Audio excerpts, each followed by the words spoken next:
Hello and welcome back, everyone. I'm Saucekay, joined here with Jebas, That's me. and we are in the top cut. Sure are. Yeah, it's I think it's a pretty good spread for the top cut so far. I think we have a set player, we got an MF player, we got I have the Annie actual and then a couple other breakdown ones. of what we have for Okay. the decks. Okay. So we have one set, one Kaiser. Sorry, 8 Kaiser to half Kaiser. Mhm. One Misfortune, 4 Yi, 2 Annie. So there were a couple that were also on the bubble that didn't make it. It was 2 Annies, a Yi, and a Kaiser. Did not make it with the same records. And a little bit of bubble boys this event, which is unfortunate. But it'd be like that sometimes. So like I that. think that they are just about ready to start. We actually got Collin again on set, who is the #1 seed, against Zane, which snuck in at 16 Oh, there you go. on Kaiser. So let's go ahead and send that over. Unless you Yeah. want to show anything else before we do. No. Let's send it over. Okay. Okay. All right. So All right. the boss set, and we got Kaiser over here. So I would say that. Oh, how did it get so fuzzy again? Unfortunate. I Yeah. will fix that after this, but we can see it just fine. So it looks like we have. What is that? Void Gate and Dreaming Tree. Yeah. So very likely Collin on that Dreaming Tree there. I don't really see any reason why he would ever be on a Void Gate. So yeah, Cytherea is just going to be his turn 1 play here. One of the best cards for set. It just lets you use that early drop, create a buff, so it essentially becomes a 2 might unit once you play another unit. But you get to use that buff for things like Call to Arms, as well as the, Monastery of Hirana. That's the one that when you conquer, you can spend a buff to draw a card. Yeah. Not in this game, but I mean, still a very useful effect for Cytherea here. So just probably very likely going to go into that Dreaming Tree here. And it looks like he's just going to go ahead and develop that set while he has the opportunity. And then, yeah, so Cytherea here just going to be at 2, and it looks like he doesn't want to play into that Hextech Ray here. So just going to pass the turn and allow Zane that freedom. So here's the Kingpin. This has been sort of the major focus this weekend, I think, for Collin here. Most of the set lists generally favoring the, I guess, kind of more traditional brawler lists. I really like it. Yeah. I like that it's cheaper. I like that it is Bigger. most of the time, right? The other one can be bigger, but this one is more consistently bigger. The tank is very valuable and very relevant a lot, especially if you are sending a bunch in. So getting an additional might for each buffed friendly unit at a battlefield, that can be easily a 10 if you are rumbling in with a couple units, right? Yep. He And does all of a trigger sudden, himself. He just protects everything and it counts itself. So very, very, very good. I've been enjoying it quite a bit, and in his games, we've seen how powerful it ends up being. Yep. So there's a Stupefy there, just going to be utilized by that Dreaming Tree, allow him to draw an additional card here. I think this is one of the best uses of Stupefy. It's kind of been like a little hidden, a little secret. I feel like a lot of players have kind of figured it out on their own, but it took a couple of games, maybe a couple of weeks for the North Americans, at least in my Nexus nights, for people to realize that you could do that with Stupefy. Yeah, draw 2 cards for 1 at reaction speed, pretty strong. Being a reaction means that you can do that on your opponent's turn as well, to basically any time that you have priority. If they have something that causes really anything to trigger, then you have priority to be able to do that. And since Dreaming Tree specifically says, once per turn, right? You can do it on your turn and then do it again on their turn, and you can really keep a lot of cards going. It has been very impressive to me. So sending them both in, set being now still only a 7 because we only have one other buffed unit with him, but your smaller units are just forever safe because of the tank. The tank is incredibly powerful. Yep, and yeah, I mean, this is just one of those issues here, right? So this is exactly what you were talking about earlier, where that tank comes in useful, protects that Cytherea, makes that set just that little bit bigger as well. So coming in with what is that 8 into the 2 here, really nothing that Zane can do about it. So just going to get pushed off of that Dreaming Tree for now. And it looks like that. I always forget the name of that gear there, but it allows you to buff exhausted units. The I believe it's the arena bar. Yes. Arena bar going to come down there and buff that set right up. So 2 more ink going to be exhausted, or runes rather, going to be exhausted for this Daring Poro. And now Zane very likely going to be forced to just give up on this Dreaming Tree for the time being, as the set is just way too big. So now Zane gonna have to consider all of his options here. Only has that Watchful Sentry for the time being, so might just opt to go for this Void Gate here, just get that point while he has that opportunity. Very likely is Kaiser going to be able to hold the Dreaming Tree for the time being. I just don't see how he's supposed to get around this without a card like Singularity or Acathian Rain, which he does not yet. Oh, he does have access to it. He is exactly 7 runes, so has the opportunity to do Acathian Rain if he so chooses, but might not opt to do so, as that set will be able to be protected by his leader or legend. And the thing too about just because we're tapped out here does not mean that we have no ability to cast things, right? It's true. Call to Arms does Call exist. to Arms does exist, and we have 2 buffs, right? Sorry, Call to Glory rather. Call to Glory. Call to Glory, so it gives a +3. So we can make sure that this set is not at risk, right? If they decide to do Rain, we can very easily buff it almost outside of the range that they can even hit it. And if they decide to fully commit everything into it, then we just use the other buff and save it. So it's really hard to want to overcommit into trying to remove these units. Yeah, absolutely. So this guy's just going to come down here. I think Zane realizes that he has to play this a little bit slower right now. Understands that this set is just too much to deal with for right now. And as you were alluding to, I think this is like one of the big changes that I've seen from a lot of set lists here, is that most set players go for the 5-cost set that when he enters, he gets a buff, and then whenever he conquers, he get a buff, and then you can spend the buff to give him +4. That has been the main set as their chosen champion. And so I like to see the yellow one here. Again, that tank just proving to be really annoying to deal with. And then now with this arena bar, it's just going to be even more difficult to deal with all the units that he has. So this Poro very likely going to go into this Void Gate, hopefully find himself something more useful to do this turn. Just in that this Poro does feel very at risk to a plethora of removal spells at Zane's disposal. We don't know if he has any of them available, but it looks like he does. So 4 ink going to get exhausted, or 3 ink rather, going to get runes, going to get exhausted. My brain is melting right now. I'm kind of blending all 3 of my main games, Magic, Little Arcana, and now Riftbound together. So here comes a Void Seeker, right? 5 damage. Could get marked. It is 5 damage. We'll see if Collin even really cares too much. I don't know if he necessarily does in this spot. We're not that far behind here. We can easily retreat something, Showstopper if we really want to get into that. There's plenty of ways of having ready characters. We can just challenge. Challenge has been such a powerful card here. I think this is one of the cards that a lot of players were kind of overlooking for a little bit here. I think it's just so strong because it allows you to interact with people at their base, and it's one of the very few cards that can do so in Riftbound at this time. Especially, the few cards that can interact at base, Acathian Rain can do it, Void Seeker, Falling Star rather can do it as well. Mm-hmm. But they're Singularity? Singularity, but they're limited in how much they can do. Yeah. I mean, the set here, in combination with First Mate just moving over, taking out the battlefield, and we're already up to 3 versus 2, but with an empty board is so brutal.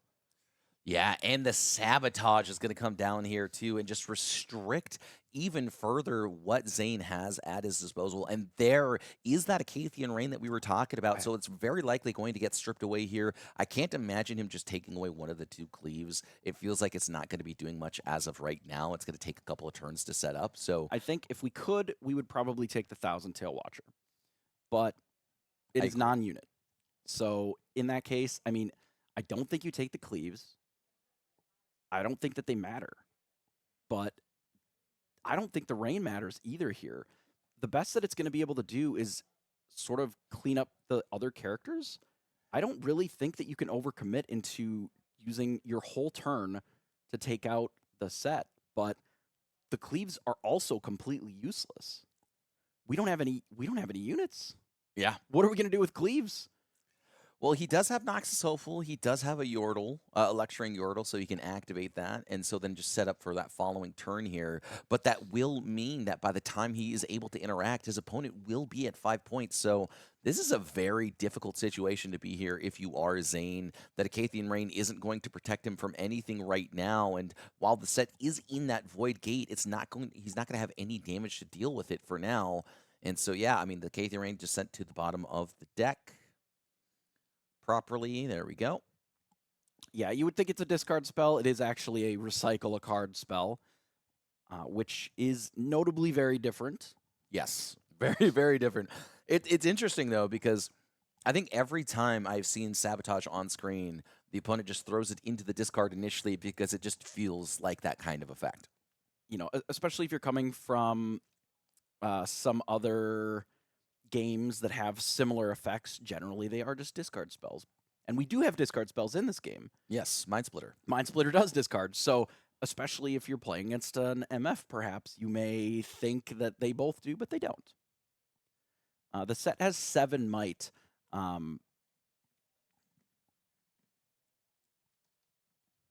Yes, 7 might.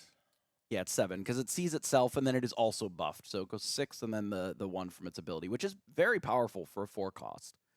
Very efficient. I've been impressed with set. As long as you have the ability to, you know, actually get buffs on, which Arena Bar is good for it.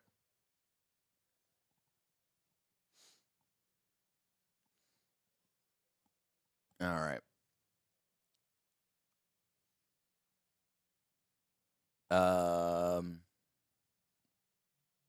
Okay, I'm going to ignore chat and just continue to, yeah. So yeah, that Lecturing wasn't Yordle- a Raven Bloom. That was the draw card. It was a Sentry. Yeah.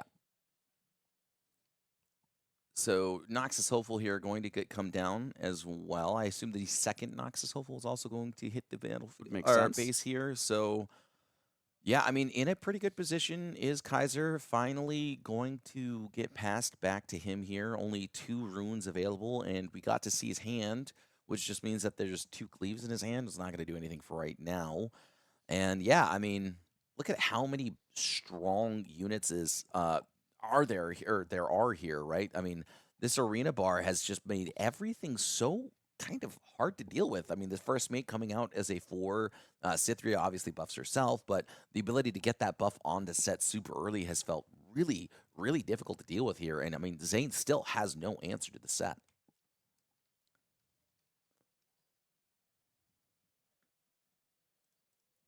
Yeah, and I have been really impressed with Arena Bar. Being able to continually give this, you know, you think with the other set, with the ability to keep putting buffs in and get in and really, you know, keep the buffs flowing without huge cost is very valuable. Absolutely. Absolutely. I think once you've committed one Arena Bar to the field, you never want to see another one. I do know that he runs 3, right? I believe Does he was run on 3. 3. Yeah. So you want to see them as often as you can. Sometimes it is not great, but there are always Zon Warrens sneaking around sometimes that you're able to get rid of them. You know, if you draw enough cards, it doesn't really matter. But the thing about set that is so powerful is we don't have to keep committing things to the board necessarily. None of this really ever leaves. Once it gets there, you have your leader ability, and it just sticks around forever. Yeah, I mean, it's incredibly difficult to deal with here. So, two runes are going to be recycled here. 5 was exhausted, so not sure what. Kiana, sorry, 1 rune rather. Okay, so Kiana's going to get dropped down here. Going to come in with the buff through that arena bar there. He does need to exhaust the bar for that buff there. There we go. And then, yeah, Set's just going to retreat. The rest of them are going to retreat there. He's already at 5 points, doesn't need to hold anything here. And with how much power, or might rather, is on the side of Zane, he'd rather just let him get the 2 points and then retake here. So it is going to be up to Zane to figure out how to defend once he does do the take. But yeah, I mean, this is a very difficult situation to be in here if you are Zane. Even if you do get these 2 points here, Collin will be able to clap back, will be able to bring himself all the way up to that 7, and then it's going to be up to Zane to figure out how he's supposed to break parity once that is done. On top of the fact that this legend still has not been used once this game, which means that he still has plenty of runes available to recycle with. Yeah, and one of the things too, because Set has tank and gets additional might for every unit that we bring along that has might, we can take whatever battlefield we want for sure and hold it. Outside of specifically deal 12 to everything, which is very rare in game 1 for sure, we can just hold for 3 turns and the game may just be over with what we already have. Right. If we put everything in the same battlefield, right? Assuming the Dreaming Tree, probably not the other one. Set is looking to be already, 7, 8, 9, 10 on his own. Straight 10. He's a chonker, is what we call that. So just to get through Set alone is already 10. Kiana's 5. The first mate is 4. Cythria's 2. Is a 2. So that's another 11. So 21 might. 21 might that they have to get through, and they can't punch through anything until they get through 10. Yeah, what's weird, though, is if you do stack everything right onto that same battlefield, one thing that is a little bit overlooked is that we did actually get to see that Kaiser has 2 call to arm, or is it call to arms? No. Call to Glory. Call to Glory, thank you, yes. Call to Glory in his hand.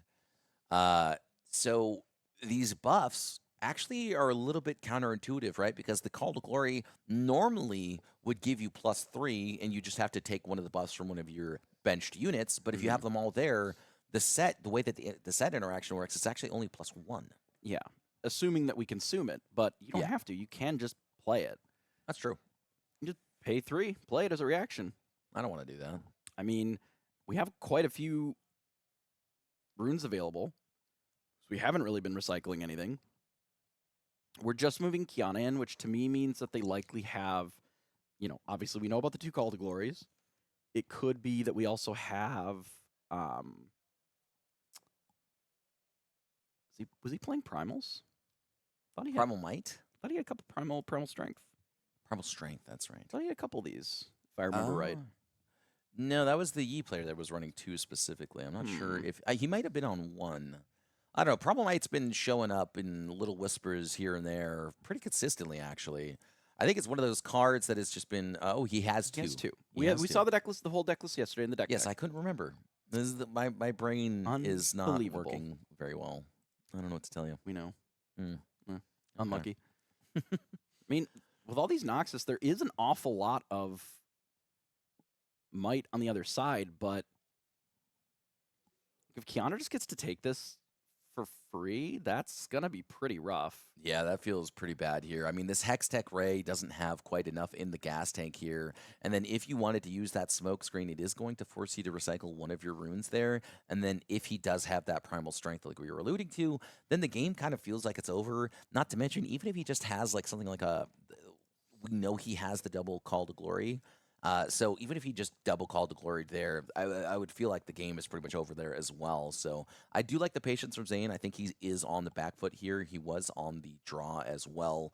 So it just makes things that much more difficult. So now Set going to come into this lecturing Yordle, and even with the smoke screen here, that Set is just still too big. Yeah, and because we have the Call to Glory, because we have potentially Primal Strength, we have the ability to sort of play around a single smokescreen, double stupor, direct damage or whatever, and they know that.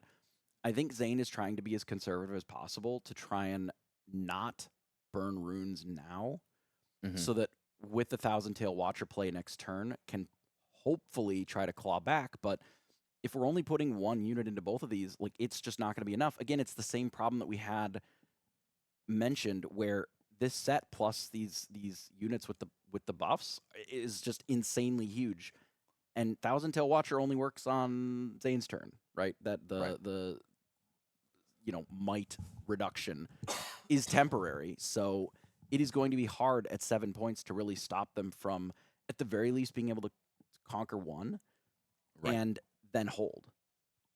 Yeah, I think this is really just kind of the nightmare scenario here. If you are Zane, so this Kaiser or Kiana is going to get pushed right back into the base here. Understands that he really wants to protect it over the set, and I like this movement from the set here. You bring an additional 4 points in, essentially 5, just because it is buffed as well. So an additional 5 might going to be added to the board. 12 might now Zane has to get over. Now, with this Thousand Tail Watcher that is likely coming down on this following turn, he might have enough for also a smoke screen, but I can't imagine he also has enough for that cleave. Yeah. We also, because we have the Kiana, and if we decide to move the other First Maiden or not, I'm unsure.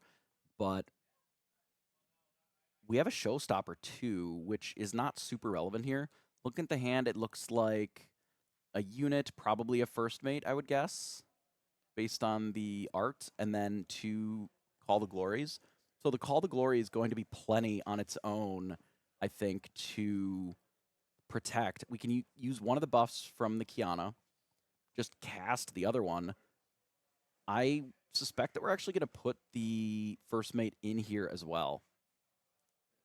No? No, I like it at the base there just because, again, that Call to Glory doesn't really get nearly as much value if you do have that First Mate in there. And then not to mention, if he does have the First Mate in there and he does have the Thousand Tail Watcher, which we makes know it he worse. does, it makes it a lot worse there. We also get to draw a card off the first Call to Glory because it is Dreaming Tree. So there's a world where we rip into something that is better than what the current plan is. I wouldn't even be surprised if we decide because of that to use the first Call to Glory as a, remove a buff free cost.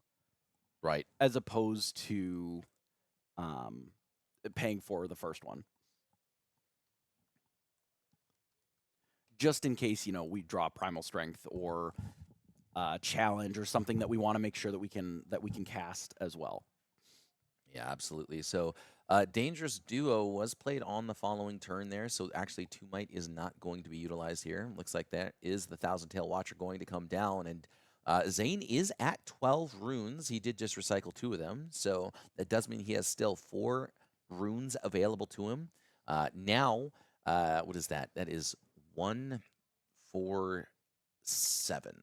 7 Might has been taken away here, so that would be set is at, oh man, math is hard. What is he at right now?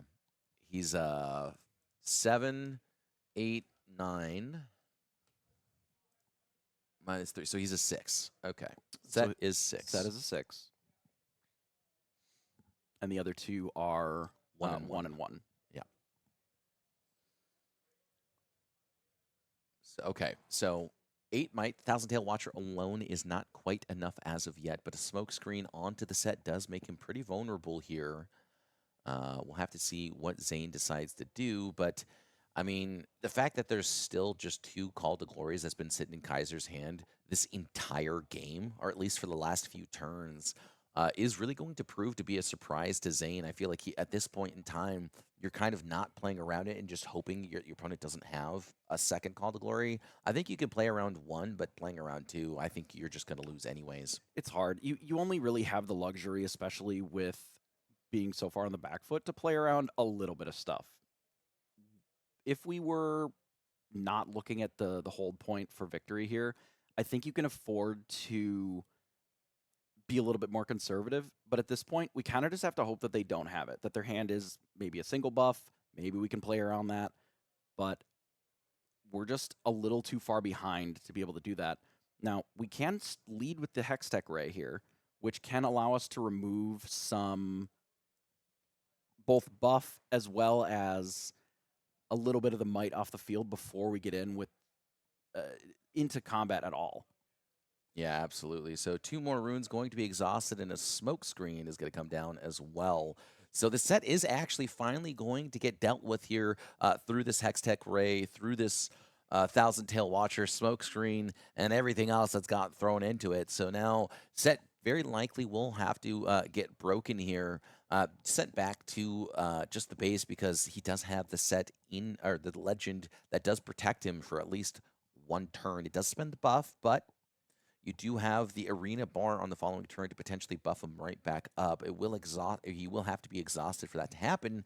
But that said, pretty difficult situation to be in here if you are Kaiser. So, yeah, I mean, potentially might use the Call to Glory to protect him, but I think this is just overall the better line. Your opponent just used 3 resources to deal with it, and then now your units aren't even big to begin with. So I think you just win with Double Conquer next turn. We have the Showstopper as well, which Right. can both give a buff, and also if we play any additional unit from hand, we just move it in even if it's tapped. So if we still have first mate, we can even have set conquer the other battlefield and then pull it back and then move it in.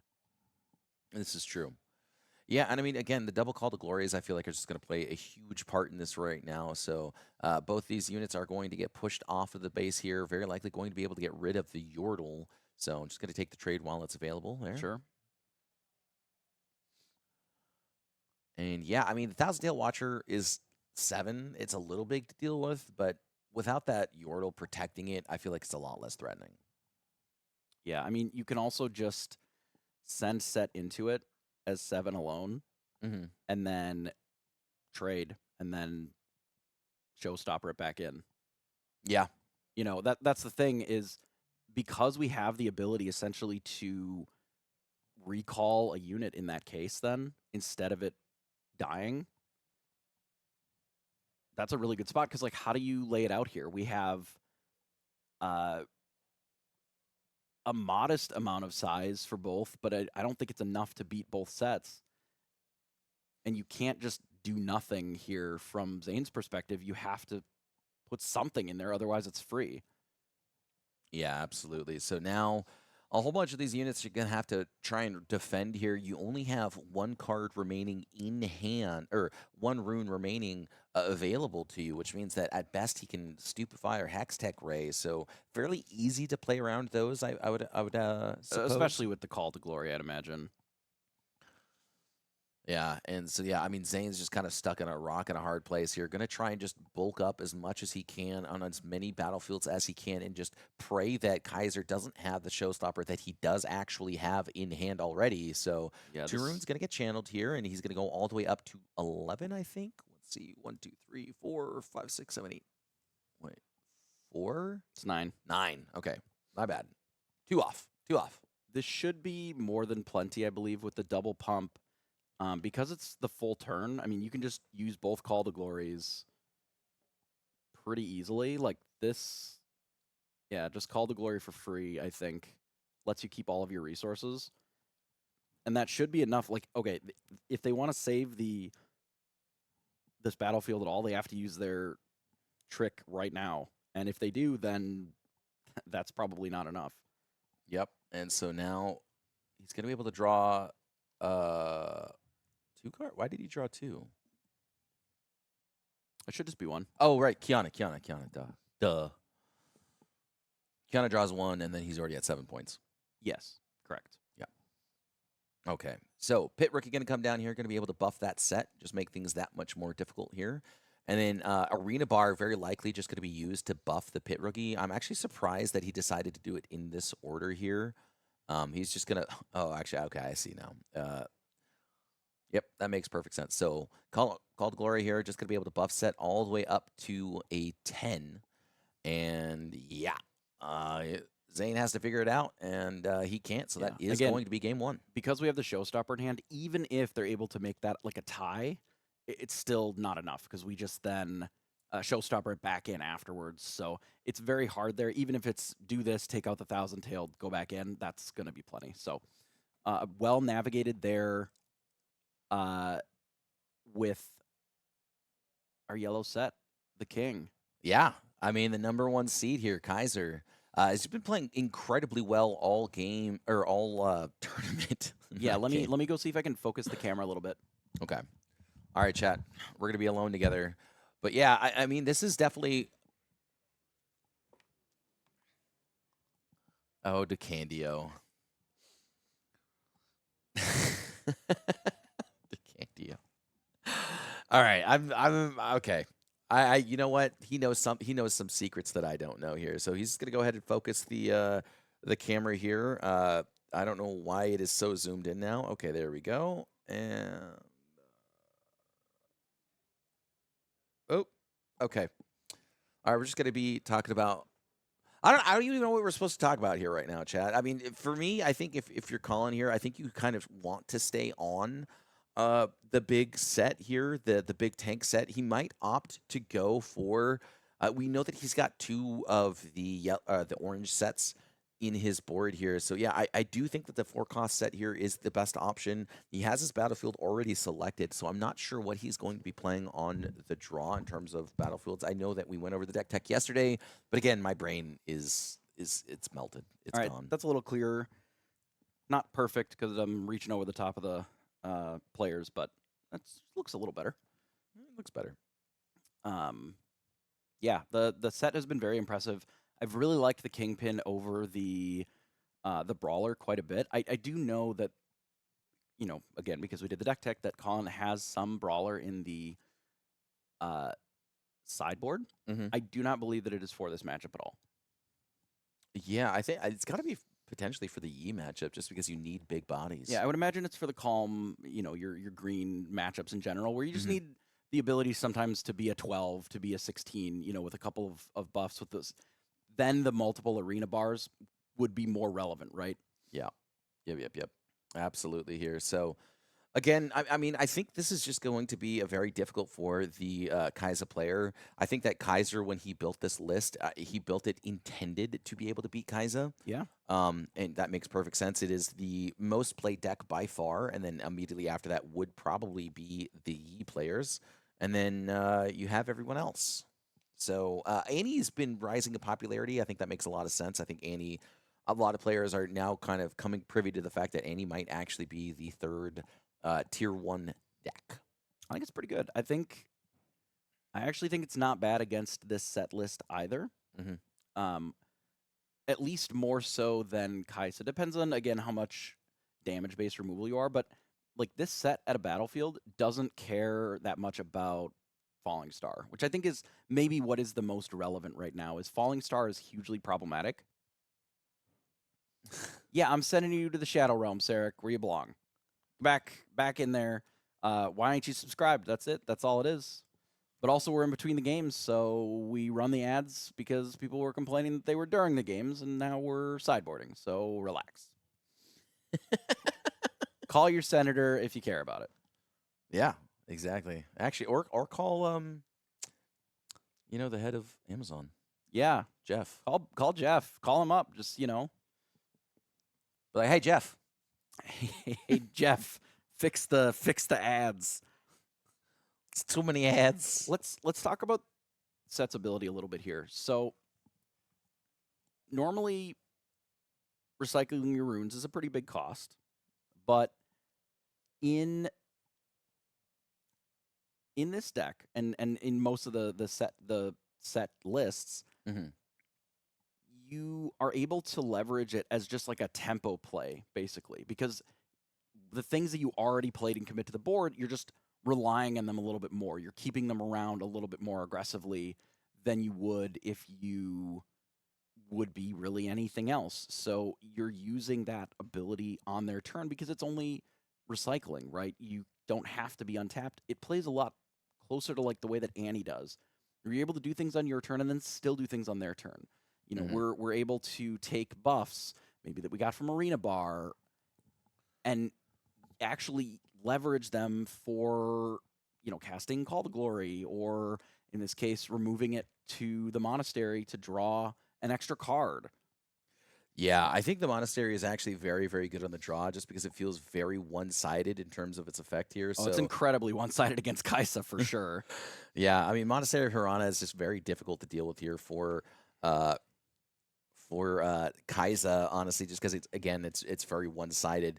But also, I think it's interesting that Zane's on Targon's Peak here, just because it does actually feel a little bit one-sided in terms of favor for the Kaiser. I just don't see very much interaction um, with the set list. There is challenges to be able to answer units on your opponent's side or opponent's turns, so that could be the really only effective use of the card or battlefield rather. But besides that, I just don't see any reason why you care about readying 2 runes as a set player. And you may not, and that's why it's, on the play game, we want our best battlefield, the one that is, the swingiest, right, on our draw game in game 3, assuming that we win our on the play game, right? Right. So it could be that this is, this has been seeing more play in these lists as sort of like a neutral ground. Yeah, Right. the untapping 2 runes can be helpful for you. Sometimes this can be helpful for your opponent, but you don't just get buried if they end up getting advantage out of it a little bit. Right. Where Like some the of God them, Willow. like the God, sometimes you can, if they draw a couple cards off of it, they hold, it's a disaster, Complete like disaster. Yeah. actual complete disaster. And in here, it's not so bad. I would look to see Showstopper here. Yeah, dump set right into the peak. Probably leave the buff on. Oh no, we have the arena bar. Oh, we're looking to take out the unit now. That makes sense. Yep. I like this a lot here. And then he gets to ready 2 more runes as well. So he very likely has something like a challenge just to be able to deal with this Kaiser on the Could be. following turn as well. So now Zane has to find a way to get around this here. 7 is just too big to get over. And so now the Kaiser has no way to get into this Targon's Peak, is going to be forced into that monastery if he wants to be able to draw. But again, if Kaiser has the challenge.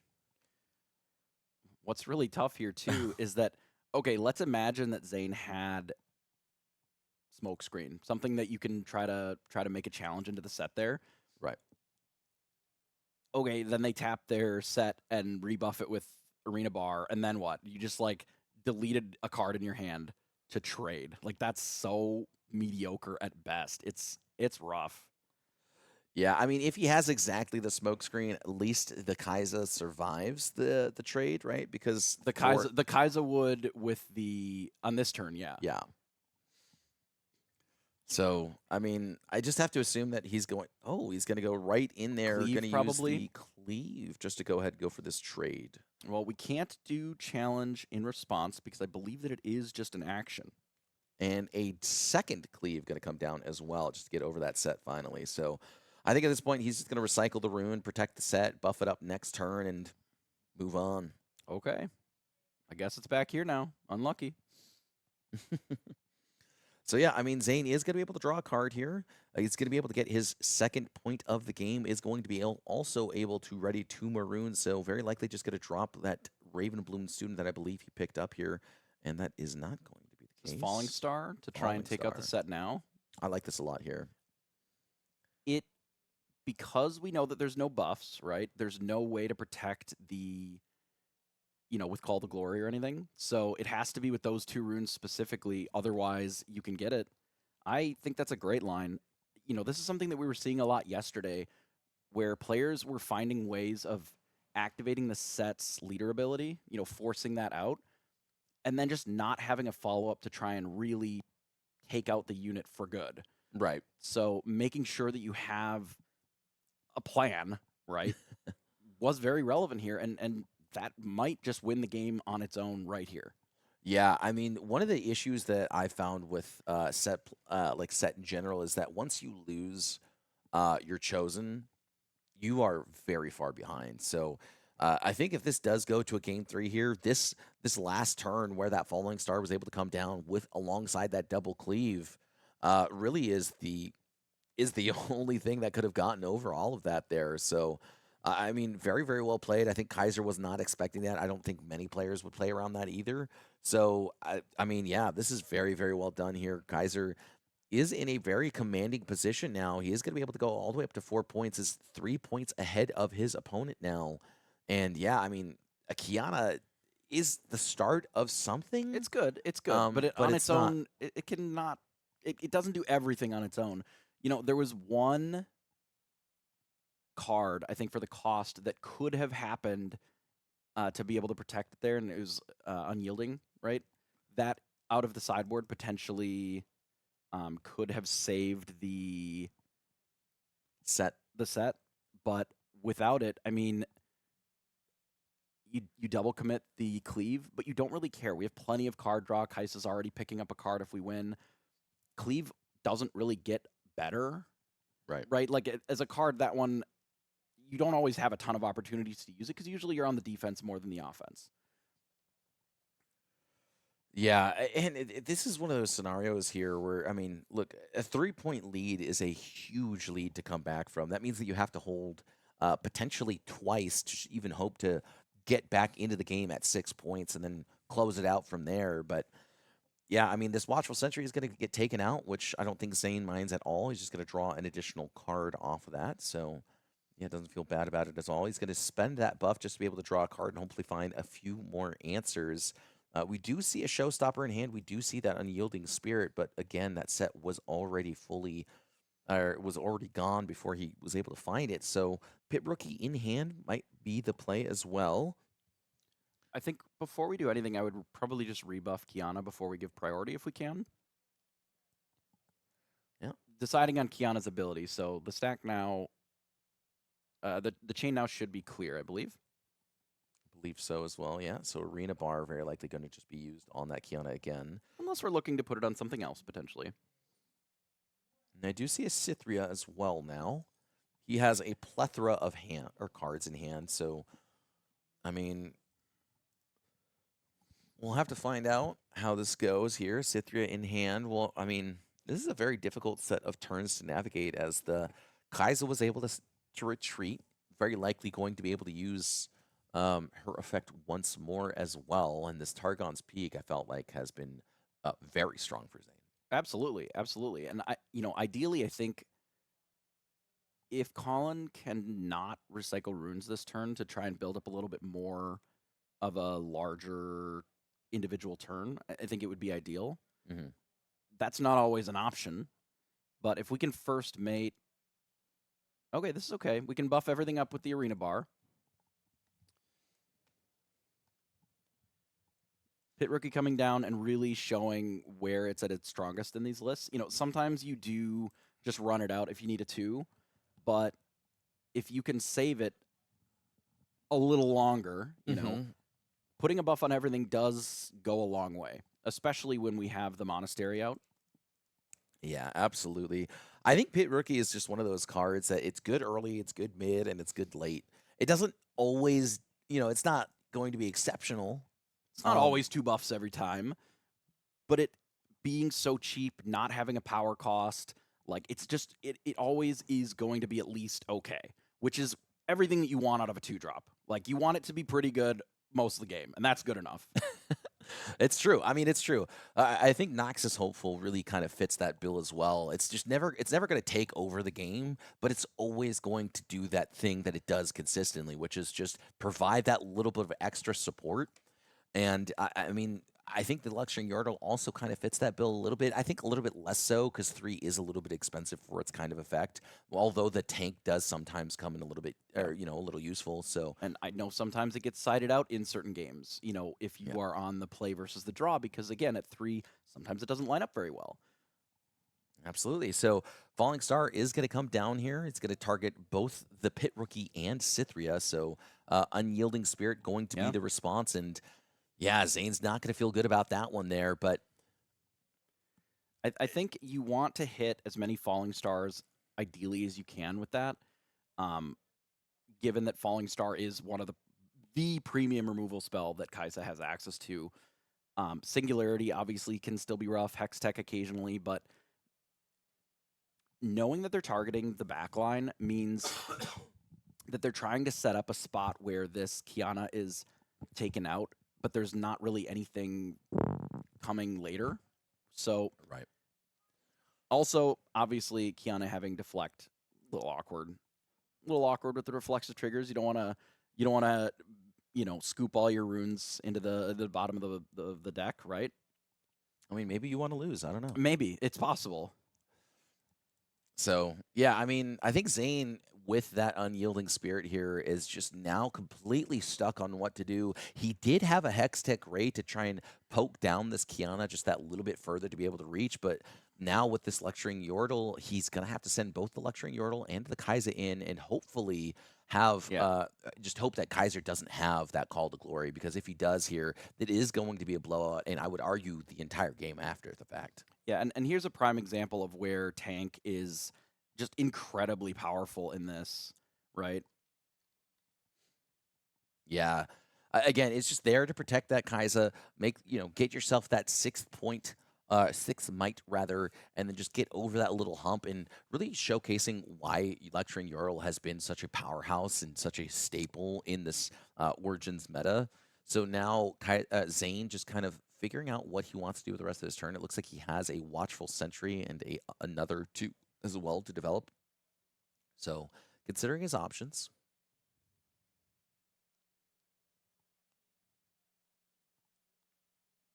I'm wondering how much we care about getting point number 6 here.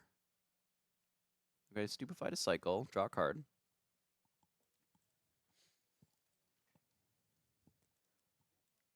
Not quite anything yet. I mean, I would think that we want to go up to 6, but it does cost us the Lecturing Yordle. I wonder if they're considering bouncing the Kaiser and then having the Kaiser get in there. But I think you probably just do the Yordle because you can always bounce that instead.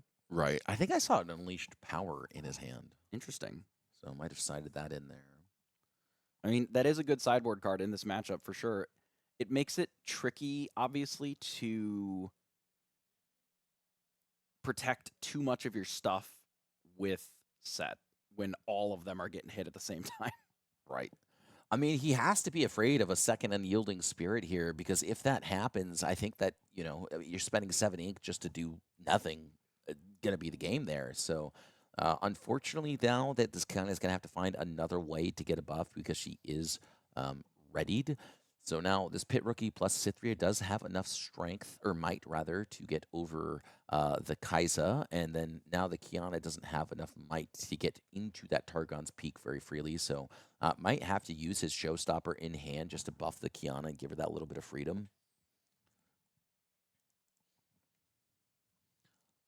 Yeah, I mean, can't quite see what he has in hand. We do see a Stupefy in Zane's hand, as well as a Hextech Ray. So if this Kiana comes in to the Targon's Peak or into the Kaiser here, it's going to be very difficult for Zane. He's going to be forced to use at least 2 runes.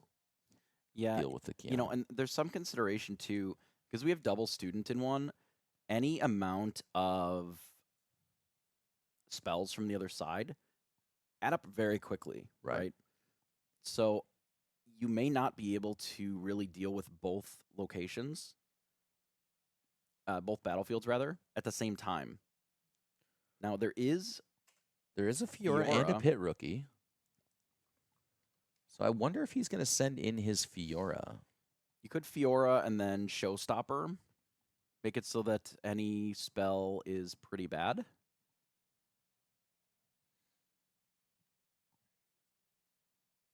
Yeah, this is a pretty strong Showstopper here. So now... So Deflect and Shield. The issue is that Stupefy just takes away that Deflect right away. But it does require that he recycle a rune. And this also, if we have a Call to Glory, it can still be cast. Which you have to consider in this, if you're going to commit resources to this location, or if you just let them have it, recall your Kaiser. Oh, they don't have it. Okay, so they don't have the retreat. No retreat here. That's a pretty difficult situation to be in here. So now Kaiser just deciding whether or not he wants to spend the buff on the Fiora. I think... Oh, you may spend a buff. Yeah. Wait, can you pull up the Monastery of Hirano? Yeah. It just is, you may spend a buff. That's crazy. It's very good.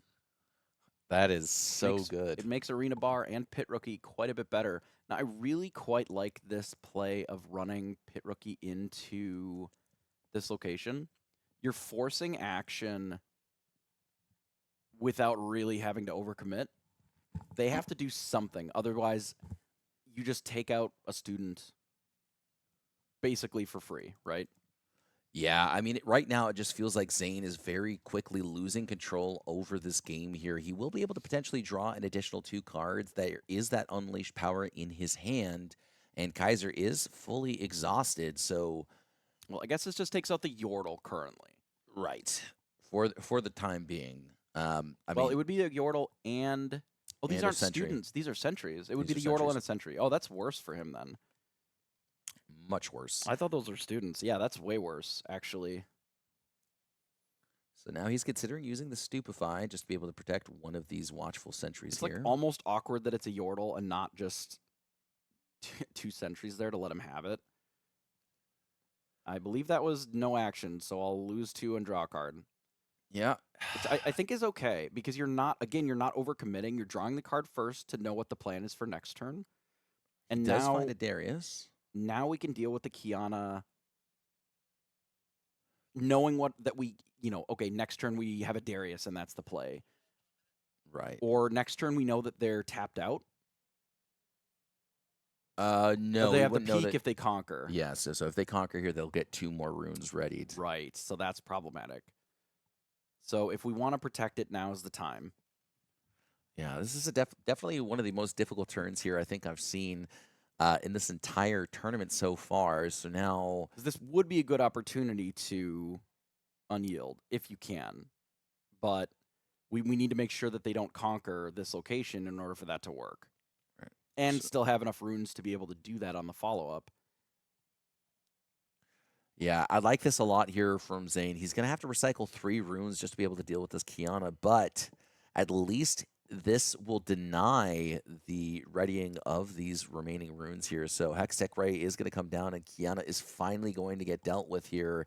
And while you destroyed your entire rune field or rune, If you can save this location, it brings and- you to 7.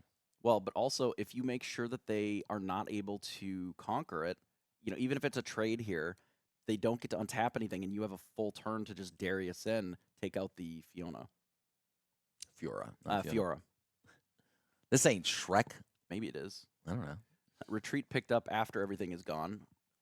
So yeah, no hold point, but we know that we have a couple Darius. That's true. So if we look here at Fiora, Fiora is a 5.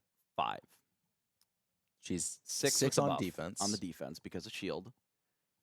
7 is bigger than 6, if I remember correctly. That is So math. That is probably what I would do, if possible, in this spot, because it cleans up the board. Okay, so he's That- got. Is what we're doing here, it looks like. Yep, there goes that. So play any random 2. A unit is better than most. And then we just bash in. Considering going the other location, the other Why? battlefield, just to untap 2. But I think I would just take the take it out now, because it would lose shield. So if they buff it, it would just be +1. Right? So if they use Call to Glory, and then I believe that they would just trade. If that's what they have. No, because Call to Glory she would still be mighty, so she'd still have shield. Oh, you're right. She would. Well, Yeah. pulling it back makes sense. So it doesn't get taken out. However, up to 7. Yeah, and I mean, one of the issues that Kaiser's been running into this entire game is just the fact that he's been forced to recycle so many runes to be able to deal with what's going on Zane's side of the field here. I mean, the fact that this Darius is on base right now, and the fact that Zane has the opportunity to potentially just unleash power, or there is another Darius in hand as well. So this is going to be very difficult to break. If you are Kaiser, you're 4 points behind. You are going to be able to catch up just a little bit here if you are going to be able to get rid of that Darius.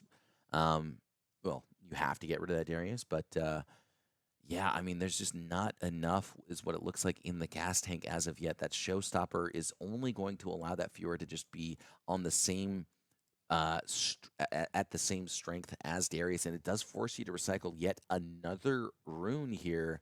And I think one of the biggest issues that Kaiser's been running into is just the fact that he's been stuck at 5 runes pretty much this entire game. Yeah, and that's sort of the cost of losing our set early, right? The again, that turn early on where Zane was able to use Falling Star and actually take the set out completely. I mean, that removed the majority of the runes and the tempo from actually using the set leader ability, right? Right. Because normally you gain tempo just because you're keeping that unit alive and then you don't have to play something again.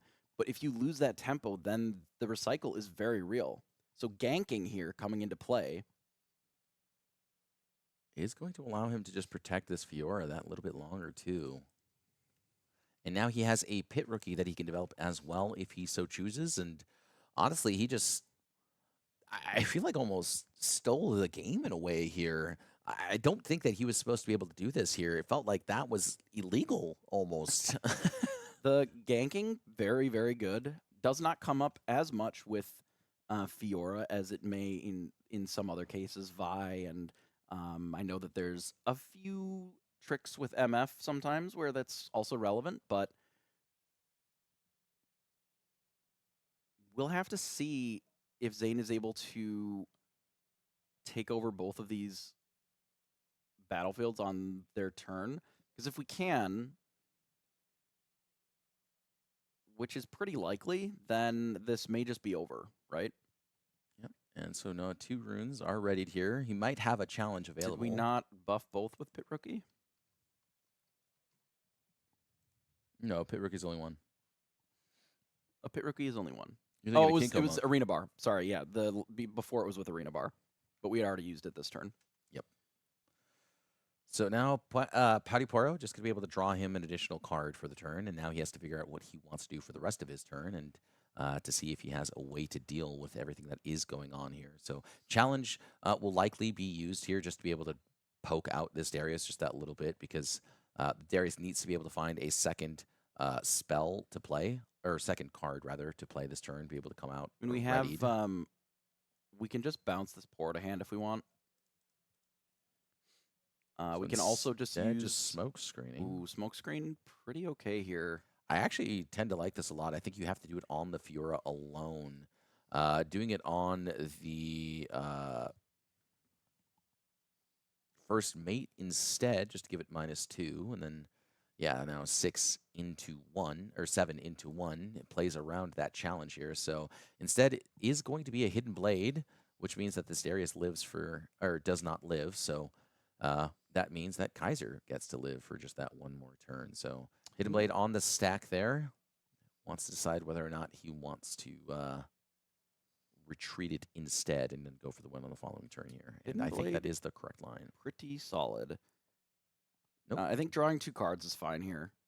Thousand Tail, very good as a potential follow-up. We also have a world where we can let them get into battlefields and then potentially use the, board wipe ability and then just take it over the turn after. Right. Yeah, I think Hidden Blade is just one of those incredibly powerful tools. It's a draw spell whenever you need it. It's a removal spell in a pinch. And, I mean, just showcasing why it's so good here. So, is going to be able to ready the first mate as well as get that point there. Going to put himself all the way up to 5. And now Zane, it just feels like he's slowly losing control over this game here. He does have a Cathian Rain as well as that unchecked power, which we had spoken about. So now Fiora just going to go right into that Pouty there. And, yeah. For me, I think I bounce it back because it lets us channel an extra. I can see just letting it get taken out here too. I think I like the retreat here. I think I like the retreat solely for the channeling here. Yeah. I think I'd much rather just have that extra rune available on the following turn. you're already kind of struggling to do what you want to do because you have so few runes Yeah. available. And it looks like Zane does agree with us, so going Just to go use it ahead as and a use it. small ramp. I think that's fine. And Collin's not going to be able to really win this turn anyway. You know, if Collin commits all of the runes this turn or the majority of them, you know, we're pretty safe then to just kind of wipe the board and follow up with Thousand Tail. We may just do Thousand Tail next turn anyway. Thousand Tail would be pretty rough. Sure could be. Yeah, so Arena Bar going to be used here. You know, he's been talking about how Arena Bar is like the best card in his deck, and I mean, he's just showcasing how good it is right now. Honestly, this thing has been an absolute beast of a card. Yeah, especially if you do have the ability to untap a lot of your things, which you can in this deck very easily with First Mate. Now there is a Cythria as well as a second Arena Bar in hand. And then we see Showstopper and Call to Glory as well. Could do the second Arena Bar just so that we can buff an additional unit, pull it back, get the buff on it. Lets us cast the Call to Glory. And we can still have something in there. Yeah, I think this is an interesting take here. I think that is going to be that Cythria that's going to get developed here. I mean, he doesn't really need to spend any runes to use the Call to Glory, as that First Mate is already buffed. Yep. So,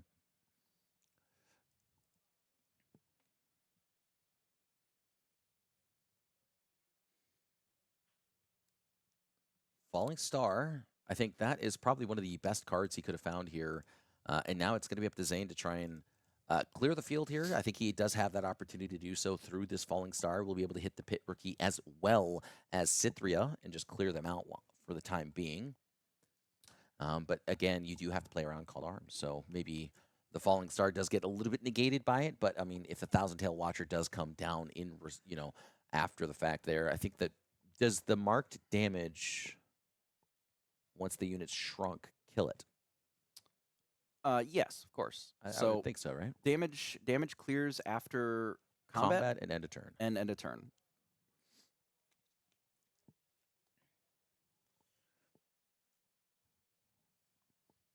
Alrighty here. So it's really tough here, right? If we commit to doing, say, kill the board, which we could. Thousand Tail Watcher does shrink Fiora past her mighty. True. If we're able, okay, we really can't leave them with both units because then a big buff and then it's over, right? Because if we Thousand Tail Watcher, we're only really getting one unit in, taking out a battlefield. You do get to draw an extra card, which is nice.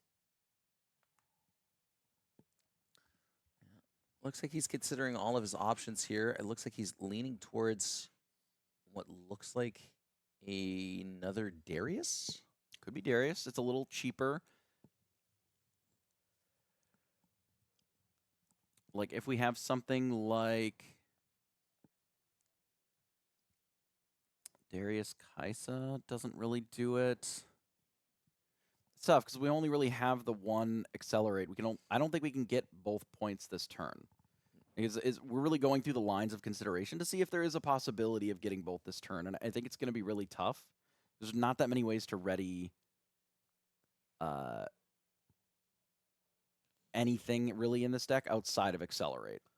Yeah, absolutely. So considering the Thousand Tail Watcher here, I mean, he could also go for the unchecked power, but then he does just lose outright to it. So I think unchecked power has been one of my least favorite cards. It's felt really bad most of the time. And I mean, it's been sitting in his hand all game. It's the exhaust all friendly units that's felt really bad. I mean, here it's also a massive overcommitment, and you're just dead then to what's still left in the base. Yep. So it's really, really quite tough. So we opt for Thousand Tail Watcher. We can go into the peak. I like the idea of just using a Falling Star here. We may be able to do both because if we take out the peak here, then we get to untap too as well.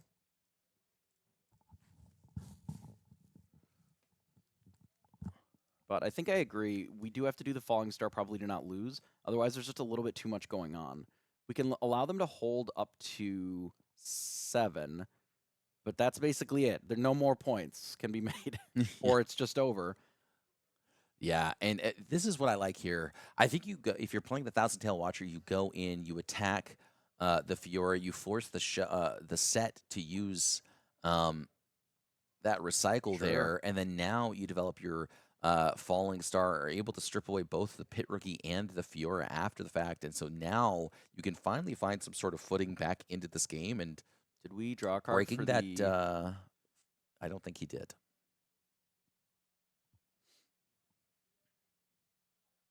Yep, there's that Falling Star then. And then, yeah, I think it's just onto the Fiora and that Pit Rookie just to deny that 7th point, make it that much more I difficult. He is don't already at 6, though, so think he putting still it on can the close it. Fiora is good. Why? She's -3. She's -3. Then it is great because it doesn't leave when it has the replacement effect of death. You're right. Then that would be good. Oh, instead, opts to get rid of Cythria and the Pit Rookie. It Or also first takes mate. away a buff, which I think is interesting. Right. I mean, I think that's probably a good idea actually. Now that we're like thinking about it here, just because the arena bars aren't going to be useful at the start of this turn here. So, and yeah, Zane's gonna draw. They figured it out. It's fine. Yep. Okay. I don't know that draw matters at this point. Now Not that when we're you're tapped fully out. exhausted. Yeah. Yeah. So Showstopper, very likely going to be the card played here. Showstopper plus a buff. Yep, that'll do it. And Uh. again, I don't know. Even if we leave something else, I think it's a similar outcome, right? I think it's possible that we could have taken the It should have been the Fiora, Fiora and the first out. mate. Because Cythria wouldn't have been enough. Just the 2. Well, that's assuming that they have nothing else, right? Which they could have very easily had another buff or whatever the case might be. But yes, it is interesting that they opted not to kill the Fiora. Again, it is possible that they forgot that it keeps the reduction in might. That's probably true. I don't believe that the Fiora would No, be said buffed. so Fiora never actually dies. It's a replacement effect, which means that she still has the -3 there. So Yeah. it says if you you control would die, and then it says instead. So you just exhaust it and then recall it instead. So it's not the same thing. Potentially playing around Call to Glory there, I suppose, but Call to Glory would have also saved the Fiora, so I'm not sure what that even matters. Like, it would have saved Fiora, but it could have saved anything. That's Right? true. Like, all of the plays can't play around Call to Glory there, so that isn't really the consideration. I would assume that he just forgot about the -3 persisting through, because Right. it is strange, right? Especially if you haven't played against a lot of set. Yeah, So that makes sense to me, right? Yeah, I think part of why Set is finding so much success here is legitimately the fact that Set's just a very underrepresented deck. I think it's very strong. It has so much proactivity, and I think orange is just one of the best colors in Riftbound right now. Yeah. I think for me personally, it's Mind, then it's Calm, and it might be Calm, then Mind, and then immediately after that, I would put it Body. And I think that's part of why Yi is so strong. I think immediately under that would be Fury. I think Fury is really good, but it needs a little bit of support, and I think Mind provides a lot of that support, and that's part of why Kaiser is so good. I think Kaiser's good because it's able to leverage the heavier power cost, removal spells.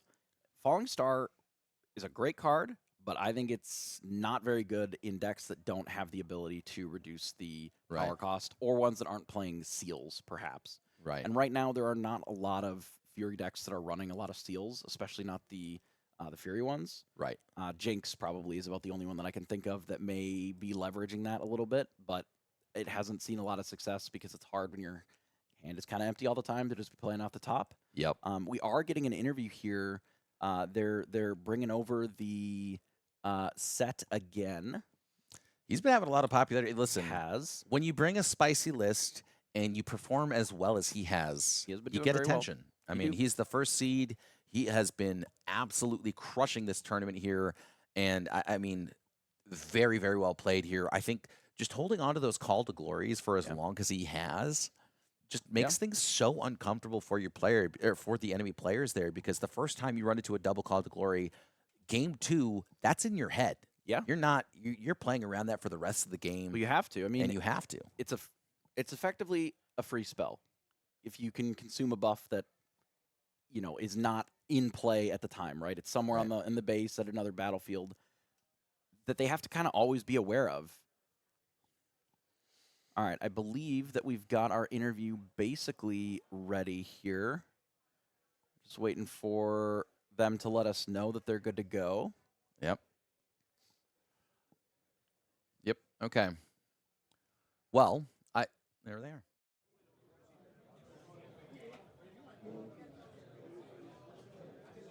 Okay, I'm back. Thank you guys so much for watching this interview with Collin, who just won his top 16 match. Would you like to introduce yourself? Yeah. Hi, everyone. I'm Collin Kaiser. I've been playing card games for a while, and with Riftbound coming out, I've been pretty excited to play a new one. I'm a League of Legends fan, played it for a long, long time, too, and as a card game enthusiast as well, it was kind of the perfect fit for me. That's awesome. Well, I'm sure a lot of people are excited to see a set in top 8 now. Were you a set player in League of Legends as well? No, I did play top lane, though. I liked Alawi. I think was my favorite champion. Well, you'll have to start playing them now. Yeah, I think so after this, right? Yeah, exactly. Can you tell us a little bit about your match? Yeah, so that was into Kaiser. It was a pretty tough one. My opponent was very good and had some pretty fortunate draws that final game, especially triple falling star, the early double cleave. I was sweating the entire match, but I built my list to beat Kaiser. I knew she was kind of the meta threat, so that was my focus, and clearly it worked out. So. Yeah, it's definitely working out for you. I feel like before this tournament, a lot of times people were playing like the set brawler, especially as like the chosen champion. Can you tell me about your choice to have Kingpin in your main deck, Brawler in your side deck? Yeah, so Brawler is kind of the more powerful card. It gets to do so many crazy things. Like removing the buff, going to 8, conquering, getting another buff, doing all this crazy stuff. But sometimes all you need is just a very efficient threat. And the fact that set Kingpin goes to 7 might with just a single buff is the perfect number. 7's what you're looking for into Kaiser because it trades with the Darius, who goes to 7. If you have another buffed unit, then he's 8. So now Darius can't even trade. And also, Falling Star doesn't answer it. So it just, for whatever reasons, the stats work perfectly into Kaiser, which is what we're all trying to beat right now. That makes a lot of sense. Is there any other like spice in your deck that you're excited about that you'd be willing to share with? I mean, I've got a few spicy things. The Dreaming Tree is probably the thing I've gotten the most questions about. Because people typically don't associate set with a Dreaming Tree I can see list. that, yeah. Yeah, but we started playing the 3 challenges just so that we could draw a card off Dreaming Tree, kill a Kaiser or something like that, because all of our units are so big.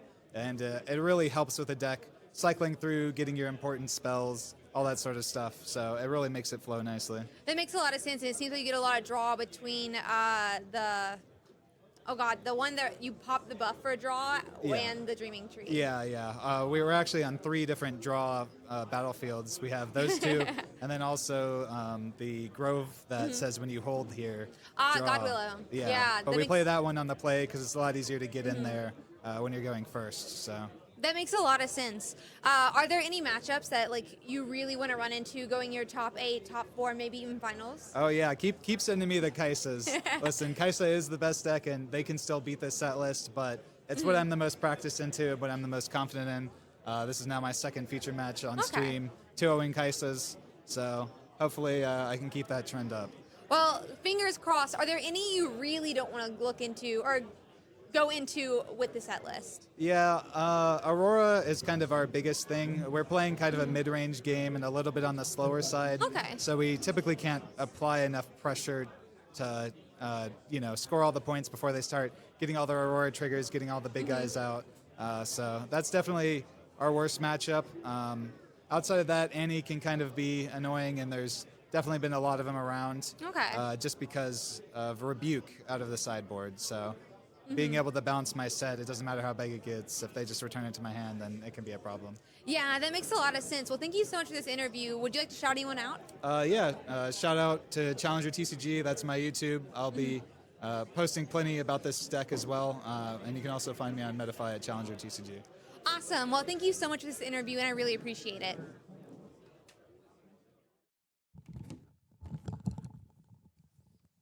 We're back. All right. Yeah. I mean, listen, I think that we had alluded to it earlier. We were saying that the set kind of looked like it was built to beat the Kaiser, and he literally just said so. So, I mean, I think the deck is very, very well poised. I mean, the fact that, he just mentioned that just being able to get yourself to 7, be able out of that reach of that double falling star, be able to trade with that Darius, as well as use the set to retreat him, or recall him rather. And yeah, I mean, the list looks like it's just playing incredibly well. I think Challenge is one of those cards that a lot of players have been overlooking, and I think a lot of players are going to be privy to the fact after this tournament. Yeah, I mean, Challenge out of certain lists is less popular. Let's imagine Yi. Right. A lot of times your units aren't as strong unless they're defending alone. So the Challenge it's okay, right? But until later, especially the ramp versions, until you're playing your bigger units, it's just kind of not the best card. So it's harder for it to sneak in, whereas Set here has got a 7 as early as turn 2, so we have these large characters. Dealing 7 to a unit is a ton. Yeah. Right? Yeah, that's not easy. I mean, you could smoke screen and then Hex Tech Ray it, and then that would get around it, That's sort assuming of. that But they're then you doing have to have both nothing, of like, them. Yeah, it's it's not tough. easy. It's not easy. And it's got to be at a battlefield. There's a lot going on for it to And be then they can- in a bad place. And you commit all that, and then they can just, exhaust a rune and then, or exhaust their set and then dunk 1 rune, and all of a sudden it's still alive. It's a disaster. So, Absolutely. So, well, with that, we'll go right to the BRB screen, and then when we'll be back, it'll be Ursiiday and Jebas for the top 8. all right, excellent.